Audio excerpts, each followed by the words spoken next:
नर्मदा परिक्रमा को लेके है और एक इधर ले पे चालू कर।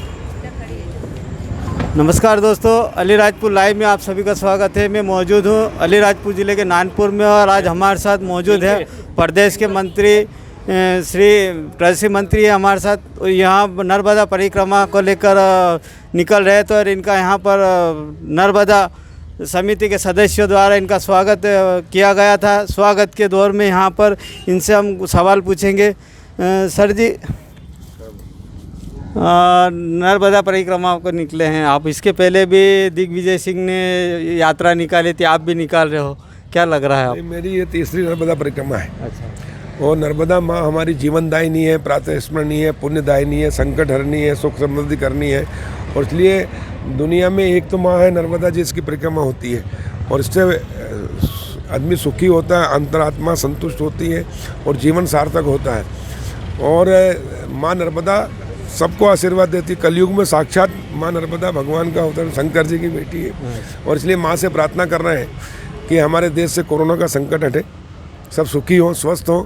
और प्रधानमंत्री नरेंद्र मोदी जी का जो संकल्प है आत्मनिर्भर भारत का, हमारे मुख्यमंत्री शिवराज जी का भी संकल्प है मध्य प्रदेश आत्मनिर्भर का, तो आत्मनिर्भर देश बने उसके लिए सबको सद्बुद्धि दे माँ, सब मिलकर काम करें और देश को आगे बढ़ाने में हम सब योगदान दे सकें, इसके लिए यात्रा चल रही है। और मैं वहाँ से प्रार्थना करता हूँ कि सबको सद्बुद्धि दे और देश के विकास में सब अपना योगदान दे। हम सब मिलकर भारत माता को शक्तिशाली, समृद्धशाली, वैभवशाली बनाकर 21वीं सदी भारत की सदी बने और स्वामी विवेकानंद जी का सपना साकार हो। प्रधानमंत्री नरेंद्र मोदी जी के नेतृत्व में निश्चित रूप से 21वीं सदी भारत की बनेगी, माँ का आशीर्वाद है।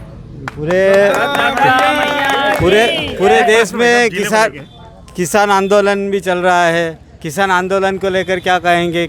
इन्हीं को सद्बुद्धि देने के लिए तो कर रहा है कि देश के लिए, देखिए ये देश किसानों का देश है। वो पहले प्रधानमंत्री है जिन्होंने किसानों के लिए घाटे की खेती को लाभ का धंधा बनाने के लिए कानून बनाए। गांव और शहर मिलकर देश बना, लेकिन गांव की प्रॉपर्टी की कोई वैल्यू नहीं थी। गांव ये मकान शहर में है तो इनकी वैल्यू है, अगर ये ग्राम पंचायत में है तो इनको 1 रुपये का लोन नहीं मिलता, ना लिमिट, ना 1 रुपये की जमानत हो सकती। इसलिए गांव पिछड़ते गए।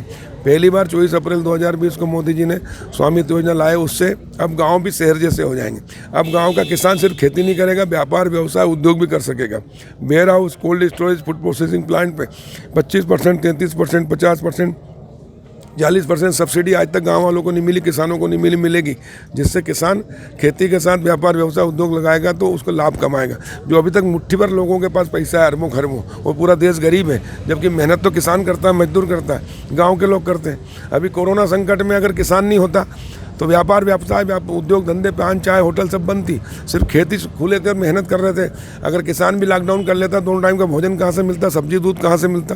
और इसलिए किसान हमारा अन्नदाता भी, जीवनदाता है। लेकिन ये घाटे की खेती करता था, अब लाभ की खेती करेगा, अब वो कमाएगा। जैसे उदाहरण के लिए आलू किसान पैदा करता है, आलू बिकता 10 रुपये किलो और आलू के चिप्स हम खरीदते 500 रुपये किलो, तो व्यापारी कमाता 50 गुना, उद्योगपति।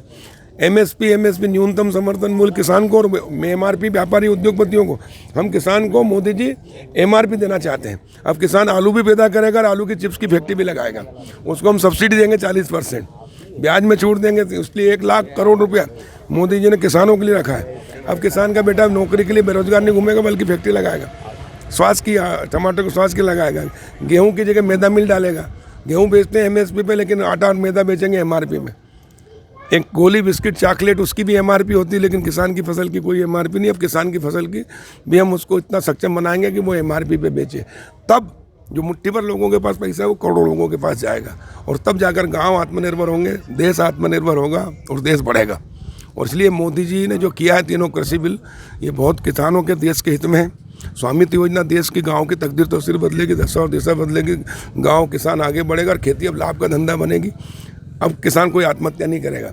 और जो लोग भ्रमित कर रहे हैं वो बिचौलियों के और उद्योगपतियों के, दलालों के एजेंट के रूप में काम कर रहे हैं। और इसलिए जितने भी किसान संगठन के नेता हैं या विपक्षी पार्टी कांग्रेस सहित जितने भी कम्युनिस्ट हैं, ये नहीं चाहते हैं कि मोदी जी देश को आगे बढ़ाएं, क्योंकि इनकी राजनीति खत्म हो गई। ये 425 थे, जिसमें 44 पे आगे आने वाले 4 भी नहीं रहेंगे। और इसलिए मिलकर सब इकट्ठे गुमराह कर रहे हैं। और 26 जनवरी को ये चाहते थे कि देश में हिंसा फैले, पुलिस के ऊपर हमला किया ताकि पुलिस इन पर गोली चला और फिर किसान के नाम पर पूरे देश में आंदोलन करके मोदी जी को और सरकार को बदनाम कर सके, देश को बदनाम, लेकिन वो सफल नहीं होने दिया मोदी जी ने और हमारी पुलिस ने सहन किया और ये एक्सपोज हो गया। अब देख रहे हैं कि पूरे अंतर्राष्ट्रीय जो भारत विरोधी शक्तियाँ सारी एक हो गई हैं, लेकिन ये सफल नहीं होंगे। देश की जनता, देश का किसान मोदी जी के साथ है और देश के साथ है। तो बड़ा सवाल है, अभी प्रदेश के पूर्व मंत्री के कांतिलाल भूरिया ने वो कहा था कि राम मंदिर के नाम से चंदा इकट्ठे करके दारू पीते, उस पर आपका क्या बड़ा सवाल है? ये कांतिलाल भूरिया सटिया गया है, कांग्रेस भी सटिया गई है। राम हमारी आस्था के केंद्र हैं। राम मंदिर के लिए ये तो काल्पनिक कहते थे राम जी को कि काल्पनिक के राम पैदा ही नहीं हुए, कहते थे ना, राम सेतु मानव निर्मित है ही नहीं है, ये तो राम विरोधी थे। लेकिन अब ये भी तो दिग्विजय सिंह ने चंदा दिया, क्यों दिया? और इसलिए जो कांतिलाल भूरिया ने कहा है ये एक तरह से गलत बयानी की, माफ़ी मांगना चाहिए उनको। की जय।